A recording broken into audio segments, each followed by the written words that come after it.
Assalamualaikum pemirsa, Nur Hadi masih setia membacakan untuk Anda Memoir Sang Mujahid. Kita sudah masuk pada episode yang ke-9, jumpa pertama langsung jatuh cinta. Nah, di video ini saya akan membacakan subjudul yang ketiga, Australia Membawa Cerita.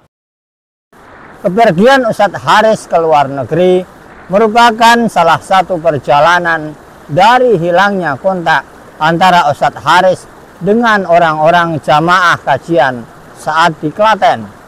Ternyata ada banyak negara lain yang didatangi Ustadz Haris di momen hilang kontak ini. Beberapa negara itu termasuk Uni Emirat Arab, Dubai, dan juga Australia. Kepergian Ustadz Haris ke berbagai negara asing tersebut memiliki kisah unik. Salah satunya adalah perjalanan ke Australia. Kepergian beliau ke Australia ini sebenarnya mengandung unsur ketidaksengajaan. Akan tetapi hal yang patut diyakini adalah semua perjalanan hidup manusia telah diatur olehnya dengan sedemikian apik. Hal inilah yang turut didapat Ustadz Haris di salah satu malam di bulan suci Ramadan tahun 2018. Ketika itu, di salah satu malam 10 hari terakhir Ramadan, Ustadz Haris sedang melakukan iktikaf di Masjid Telkom Bandung. Pada waktu yang bersamaan, di tempat lain, Ustadz Hanan Attaqi yang merasakan sesak di dada sebab keluhan asma dibawa ke Masjid Telkom untuk diterapi oleh Ustadz Haris. Qadarullah, Ustadz Haris bertemu dengan seorang ustadz bernama Roni Abdul Fattah yang saat itu juga melakukan iktikaf dan menyaksikan proses Ustadz Haris menerapi Ustadz Hanan Attaqi.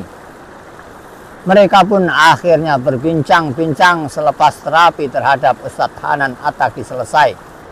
Ustadz Roni mengatakan bahwa beliau diundang untuk mengisi suatu acara di Australia. Sebuah acara dengan pesertanya orang-orang Indonesia yang terkumpul dalam sebuah komunitas di Australia. Mendengar hal ini, Ustadz Haris langsung berminat untuk ikut. "Saya mohon ikut Ustadz, karena saya belum pernah ke Australia," kata Ustadz Haris. Beliau ingin mencari momen barangkali ada kesempatan untuk beliau menyampaikan ilmu mengenai Haris Mujahid Method di sana. Ustadz Roni dengan senang hati menyilakan Ustadz Haris untuk ikut ke Australia. Namun, rencana Ustadz Roni ke Australia terhenti karena terhalang masalah visa. Ustadz Haris yang justru bukan tamu undangan ketika itu seakan dipermudah oleh Allah Subhanahu wa Ta'ala untuk berangkat ke sana. Benar saja, pada akhirnya Ustadz Haris lah yang berangkat ke Australia menggantikan peran Ustadz Roni. Beliau hanya diberitahu bila Ustadz Roni akan mengisi di Masjid Westall di kota Melbourne. Materi yang semula akan diisi ceramah mengenai keislaman oleh Ustadz Roni berganti menjadi teknik pengobatan Islam ala Haris Mujahid Method. Panitia di masjid tersebut pun tidak mempermasalahkan dengan pergantian tema ini. Ustadz Haris merasa senang bisa mengisi materi di Australia itu, apalagi pada salah satu malam di bulan suci Ramadan. Antusiasme para peserta sangat tinggi. Terbukti dari sesi tanya jawab yang berlangsung, para peserta tidak henti mengangkat tangan mereka untuk mengajukan pertanyaan. Ringkasnya, selama beberapa hari di Australia, Ustadz Haris juga berkesempatan mempraktekkan pengobatan langsung ke rumah-rumah warga Indonesia yang ada di sana. Peristiwa ini merupakan salah satu perjalanan Ustadz Haris paling berkesan dalam menyampaikan keilmuannya.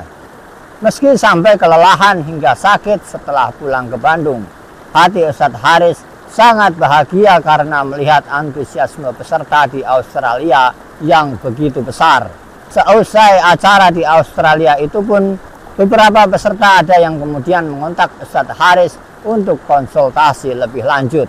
Salah satunya bernama Sumarsono. Pak Sumarsono meminta bantuan Ustadz Haris, ahli pengobatan dari Cilenyi ini, untuk mengobati keluarganya yang ada di Yogyakarta. Pada perjalanan dari Bandung menuju Yogyakarta untuk niat membantu salah satu muridnya ini, Ustadz Haris juga berencana mampir ke Klaten. Beliau teringat bagaimana teman-teman dari kajian saat di sana begitu baik dalam menyambut beliau. Tidak hanya karena sambutan tersebut, Ustadz Haris juga ingat bagaimana raut bahagia bercampur terkejutnya para peserta di kajian tersebut setelah melihat langsung ilmu pengobatan beliau. Ditambah lagi antusiasme peserta di Australia mendorong Ustadz Haris untuk membantu lebih banyak lagi orang dengan pengobatan beliau. Disinilah kemudian titik kolaborasi terjadi, sesuatu yang menjadi bab baru dalam perjalanan Haris Mujahid Method. Nah pemirsa, subjudul ketiga sudah selesai saya bacakan. Subjudul selanjutnya, Senja di Sore Itu, insya Allah saya bacakan pada video selanjutnya. Untuk itu, tetap setia di kanal Bacain dan terima kasih atas segala perhatian Anda.